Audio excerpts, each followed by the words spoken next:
Welcome to The Explainer. Today, we're going to pull back the curtain and look past the usual stuff like profits and losses. We're diving into this hidden web of people, the ones whose lives are actually shaped by the decisions a business makes. But instead of just throwing a dry definition at you, let's start with a story. Because it's a powerful reminder that business decisions, they're not just numbers on a spreadsheet. They have real human consequences.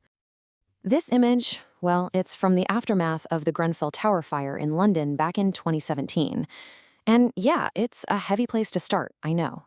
But it's absolutely essential for what we're talking about today. 72? That's the number of people who tragically lost their lives in that fire. And when investigators dug into what happened, they found that a huge factor was the building's exterior cladding. It was highly flammable. Why was it there? Well, it was a decision made to cut costs and, believe it or not, to make the building look better. A business decision with an absolutely catastrophic human cost. So a tragedy like this, it just forces you to ask a really fundamental question, right? When a company makes a choice, who's really affected? It's got to be more than just the owners or the shareholders. Who else has some skin in the game? And the answer to that question, well, that's the big idea for today. It's a concept that honestly could totally change how you look at the business world. So here it is, a stakeholder. Basically, it's any person, any group, any organization that has an interest in what a business does. Let me put it another way. It's anyone who can affect the company or, and this is the key part, be affected by it. And trust me, that net is cast way wider than most people think. Okay, so to get our heads around this big, wide net of people, we can split them into two main groups.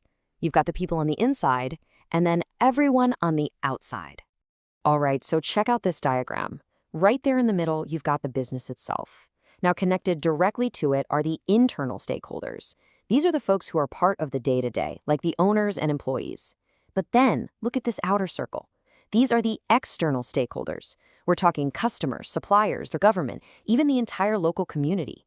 Every single one of them is tied to what happens with that company. So let's start with the inside. It's pretty straightforward, right?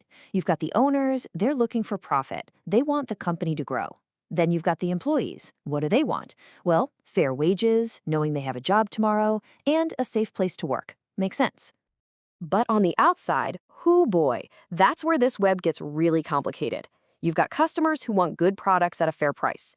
You've got suppliers who depend on getting paid on time. You have investors and banks who loan the company money and expect it back. Government agencies are watching to make sure they're following the rules. And then there's the local community, who deals with everything from the jobs the company creates to the traffic it causes and even the pollution it might produce. And this quote really nails the central problem here. All claims deserve consideration, but some claims are more important than others. I mean, think about it. With all these different groups wanting different things, how on earth does a business decide who to listen to? It's impossible. You just can't make everyone happy. Actually, it's more than just not making everyone happy. A lot of the time, what these groups want is in direct conflict, and that forces businesses, whether they're huge corporations or a small local shop, into this constant, tricky balancing act. Okay, let's make this real. Look at this case study for a company called Edutech Solutions. They're making a big push into AI. So who's happy? Well, the investors are loving it. They see long-term growth. But the employees, they're freaked out about losing their jobs to automation. And what about the schools that use their products? They need affordable tools, but now they're facing a 25% price hike to pay for all this new tech. See? You can literally see the conflict playing out, line by line. And look, this isn't just for huge game-changing decisions like jumping into AI. This happens with the small stuff too. At the end of the day, pretty much every decision a business makes creates winners and losers. Take this classic example. A company decides to move its headquarters from a small town to a big city. For people looking for jobs in that city, awesome news. But what about the folks in that rural town they just left? The employees who have to move or lose their jobs? The local coffee shop that just lost half its customers? It's a huge win for one group and an absolutely devastating loss for another. Or what about this one? A company switches to a cheaper overseas supplier to save money. Great, right? Customers might get lower prices, and the shareholders are definitely happy with the higher profits. But what about that original local supplier? They might have just lost their biggest client and have to lay people off. So you see, a single business decision sends these ripples out in every direction, and they're not always good ripples. Okay, so after all that, why does any of this matter to you?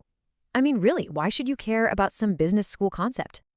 Well, because you're already in this web, whether you realize it or not. Think about all the different hats you wear.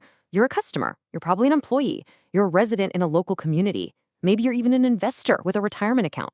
Every decision these companies make can affect your wallet, your job, your neighborhood, your future. You absolutely have a stake in this. And that's really the big takeaway I want to leave you with.